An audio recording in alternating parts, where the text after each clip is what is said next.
some other questions that people were asking about was about the Holy Spirit. So I was telling about the Trinity. Now something about the Holy Spirit. As I already said, Holy Spirit is the Spirit of God. So somebody was asking me even today morning that how can I know that I have the Holy Spirit? So anybody who is born again has the Holy Spirit, but he needs to be filled with the Holy Spirit and he needs to be led by the Holy Spirit. Or in other words, we can say that there are three levels of Christian life. Even before I would have told you that about this tabernacle and all, in some previous messages and all about the tabernacle. Three places are there. Tabernacle was one structure which God told Moses to construct, and through which God could dwell among His people. Tabernacle, it's a great spiritual mystery, and from that we can learn many things. So tabernacle has the outer court, holy place, most holy place. So there also we see the Trinity. We were telling about the Trinity, so there also we see the Trinity. When God said we will create man in our own image, God created man also. Man also is a Trinity. That Trinity we read in 1 Thessalonians 5:23.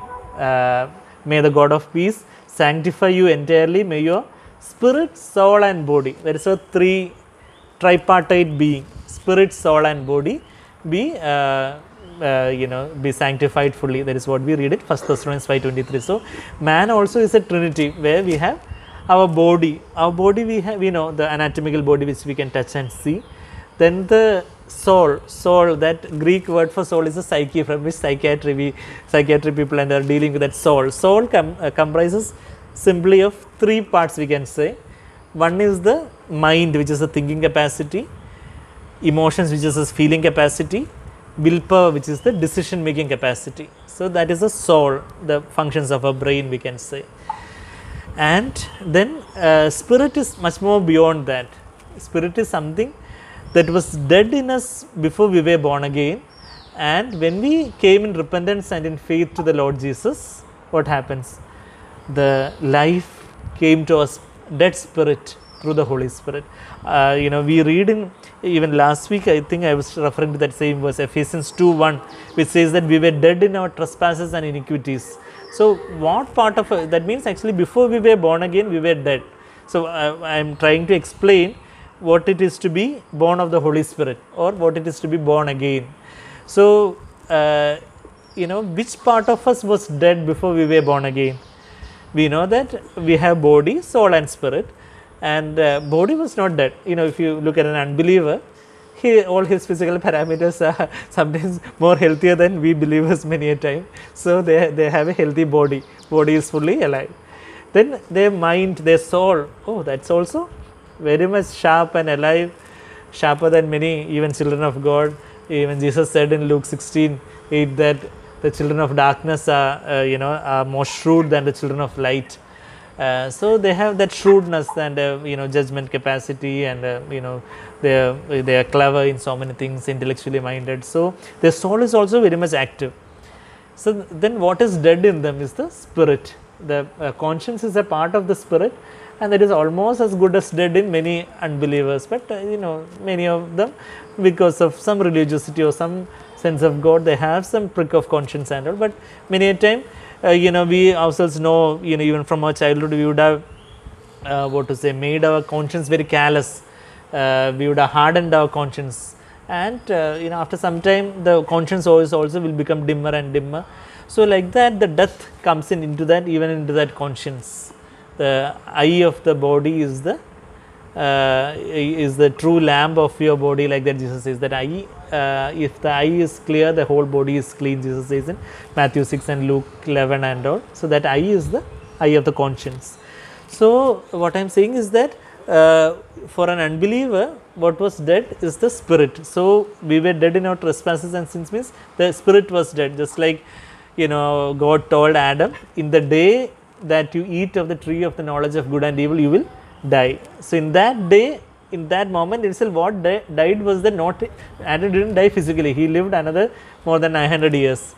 But what died was the spirit. Of course, we read in 2 Peter 3 that for God, one day is like 1,000 years, and 1,000 years is like one day. So, you know, Adam died before within 1000 years itself. So, we can say that Adam died in the same day. In that way also we can explain that. And one another way to understand is that in that day, that moment itself, he was spiritually dead because he disobeyed God. He had a choice and he disobeyed God, sin, and because of sin, the wages of sin is death. We are Romans 6:23. So, that spiritual death came into his being. Those who live according to the flesh will die. Romans 8:13. So, there also we you know, the spiritual death has set in, and all the children of Adam, although we are born you know, born of even believing parents or whatever, Christian parents or whatever, also, you know, we are all born in sin. So, we are all born spiritually dead, but how that you know, spirit, dead spirit can be rejuvenated, or that dead spirit can become you know, dead spirit can be replaced by a new spirit, that God alone has to do. We read about that prophecy in Ezekiel 36:25 to 27, you know, the verses which the Lord spoke to me for the first time in my life. Then I will sprinkle clean water on you, and you will be clean. I will cleanse you from all your filthiness and from all your idols. I will give you a new heart and put a new spirit within you. I will take away the heart of stone from your flesh and give you a heart of flesh. I will put my spirit within you, and I will cause you to walk in my statutes, and you will be careful to observe my ordinances. So, there we read about Jesus, God giving us a new spirit. So, our dead spirit is replaced by a new spirit, and God is giving us the Holy Spirit within us to walk in his statutes. That is you know, that Ezekiel 36:25 to 27 which I just quoted is a prophecy about the new covenant in the Old Testament. Ezekiel is prophesying about the old, new covenant. So, what happens is that when we repent of our sins, seeing the cross, when we see that how Jesus died taking the punishment of our sins, Jesus died and he rose again from the dead, and we see his love. When we see that the punishment of sin, what do we read in Romans 6:23? Punishment of sin is death. That is you know, the wages of sin is death. Death means not just physical death, because physical death, even, you know, everybody dies physically. So, we cannot say that everybody has paid the punishment of sin thereby. No, physical death is not the punishment of sin. You know, if physical punishment, physical death was the punishment of sin, then God has to take everybody to heaven, because everybody after they die, they have paid the punishment of sin and they have to go to, God has to take them to heaven. No, it is not that. Physical death is not the punishment of sin, but spiritual death, or death means separation, spiritually being separated from God for all eternity in that eternal lake of fire. The eternal lake of fire, that fire and everything is a picture where it says about the immense torment where worms do not die, there will be gnashing of teeth and all, cleansing of the gnashing of teeth and all is there. So, the darkness and fire and worms not dying and everything is a picture of that immense torment which we cannot really understand, but, you know, human language is using some word pictures there. So, that eternal separation, that is eternal hellfire punishment, and that is the punishment that Jesus took for us, took for me on the cross for those 3 dark hours, when that from 12 noon to 3 p.m. 3 dark hours, that 3 hours the darkness spread all over the land. We read in Luke's gospel and all. You would have seen that in that Jesus film and all, no? So, when darkness spread all over the land, you know, that time only Jesus is crying out, my God, my God. Till that time, Jesus is calling my Father all the time, but there he is calling, as per the prophecy in Psalm 22, my God, why have you forsaken me? So, that God and the Father, Father and the Son relationship was cut off over there for my sin's sake.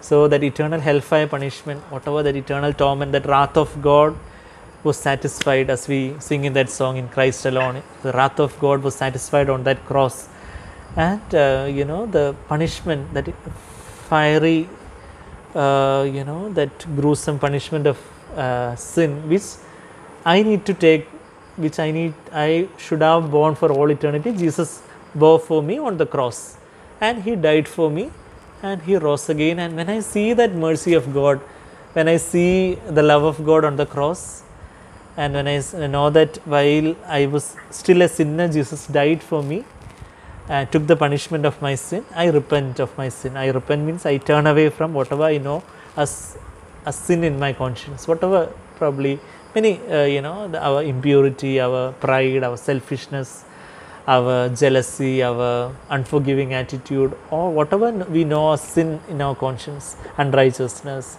dishonesty, so many things, telling lies or cheating or hurting others or gossiping, or whatever we know as sin in our life, we repent and we ask the Lord forgiveness. We turn away from all that and say that, Lord, I do not want to live for myself any longer. You died for me, and Lord, you rose again. I want to live not for myself but for you who died and rose again for me.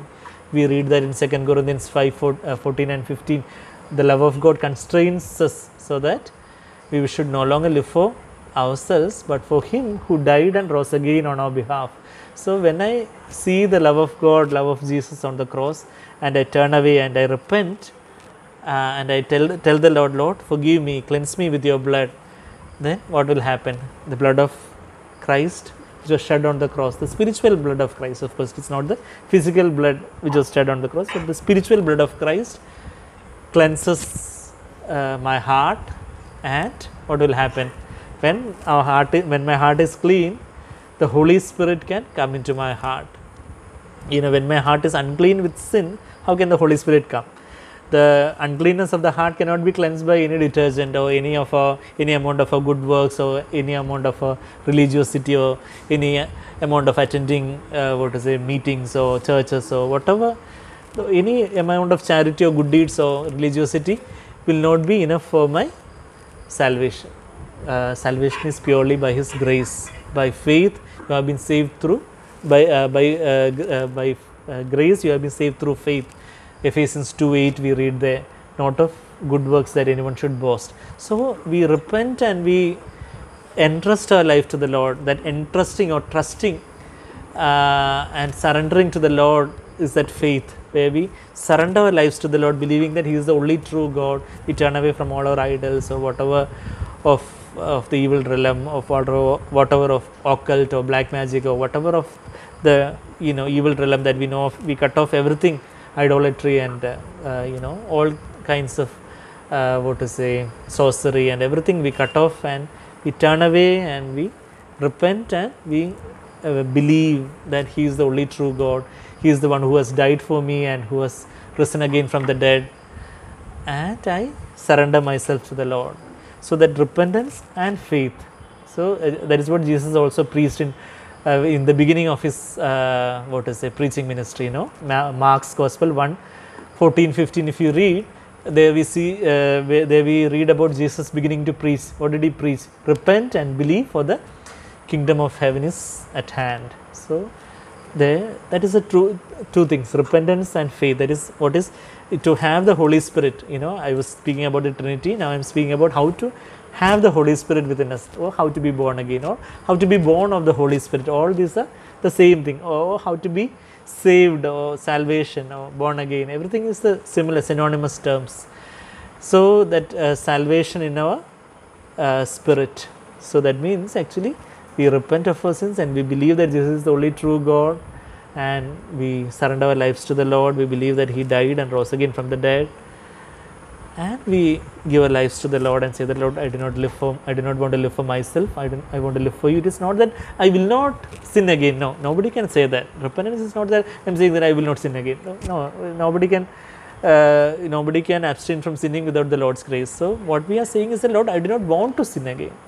Lord, that not wanting to sin, that is that attitude of repentance. I say, Lord, in my whole life, even one sin, Lord, I do not want to sin again, Lord. I am fed up with that sin. So that is that repentance, and that is that faith which results in true salvation.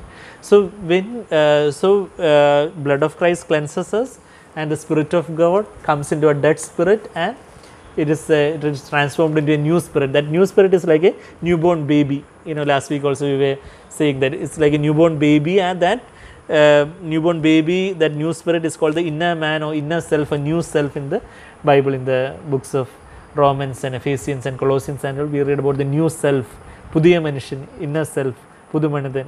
So like that we read about that, and that inner man only has to, that baby which was born, just like we were born from a mother's womb as a baby. Now we are born again for the second time in our spirit as a spiritual baby, and that is why it is called born again. Many a time many people have asked me, oh, is this born again a group or denomination or anything like that? No, I said it is something that Jesus said in John 3:3, unless you are born again, you cannot enter the kingdom of heaven. So it is not any, I don't know whether there is any group or denomination with that name or anything, but what I am saying is that I am a born again person, not because I do not belong to any particular denomination, but God gave me a new birth in a spirit. So that is not being born of, we know that verse in John 1:12 and 13, where it says, whoever receives Jesus to become the children of God. If you are not familiar with that verse, it's always good to know all these verses even by heart. John 1:12, it says, but as many as received him means this word, that is this Jesus, as we read in that John 1. As many as received him, to them he gave the right, adhikaram, right to become children of God, even to those who believe in his name. So the believing and receiving is receiving going hand in hand in there, receiving Jesus and believing in his name. And then it says in verse 13 that who were born not of blood, nor of the will of the flesh, nor of the will of man, but of God. They are born of God, or born of the Holy Spirit. And there it says born of God, and God is the Father, Son and the Holy Spirit. Then the same thing is denoted then there in John 3:3 that Jesus is telling Nicodemus. Nicodemus was a great Jewish leader those days. He was a very religious person, but just like a bishop or archbishop nowadays, very respected Jew, very religious leader. But Jesus is telling that person, he must be born again. So that is what we read there, John 3:3. Jesus answered and said to him, truly, truly, I say to you, unless one is born again, he cannot enter the kingdom of heaven. Then what is this born again? Verse 5. Jesus says, explains, the natural doubt that comes to Nicodemus is in verse 4. How can a man be born when he is old? He cannot enter a second time into his mother's womb after and be born, can he? So Jesus is telling it is not being born from the mother's womb again, but born of the water and the Spirit. So the water in the John's Gospel is a picture of the Holy Spirit himself. In John 4 itself, living water. Jesus is telling the Samaritan woman, John 7 also living waters. That living water is the Holy Spirit. Jesus himself explains that in John 7:39. 37 and 38 he says about the living waters. Then he says about that he spoke of the Holy Spirit. So, in two ways we can understand that verse 5. Born of water and the Spirit means being water is a picture of the Holy Spirit, just like Holy Spirit and fire it says in in the Gospels in the beginning, when it says that John the Baptist says that he will baptize you in the Holy Spirit and fire. Not that Holy Spirit and fire are separate. Fire is the symbol of the Holy Spirit that is used over there. Just like that, we can take it like water and the Spirit meaning we are born of the water is a symbol of the Holy Spirit.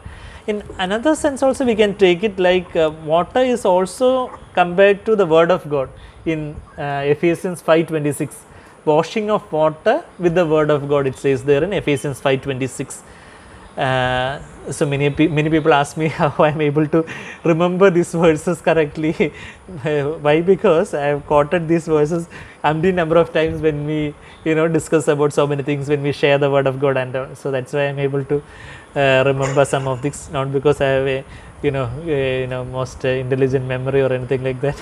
When we quote the same thing 1,000 times, any subnormal intelligent person also will remember all this. So Ephesians 5:26 says about the washing of water with the Word of God. So there also Word of God is compared to the water. So then we can understand that being born of the Word and the Holy Spirit, because being born again is referred to being born of the Word of God also in 1 Peter 1:23. Being born of the Word of God, Kedatha Bijamaya Vajanam konda, and avada paranjittundu. There it says about the Word of God. So, imperishable seed of the Word of God, it says there, 1 Peter 1:23.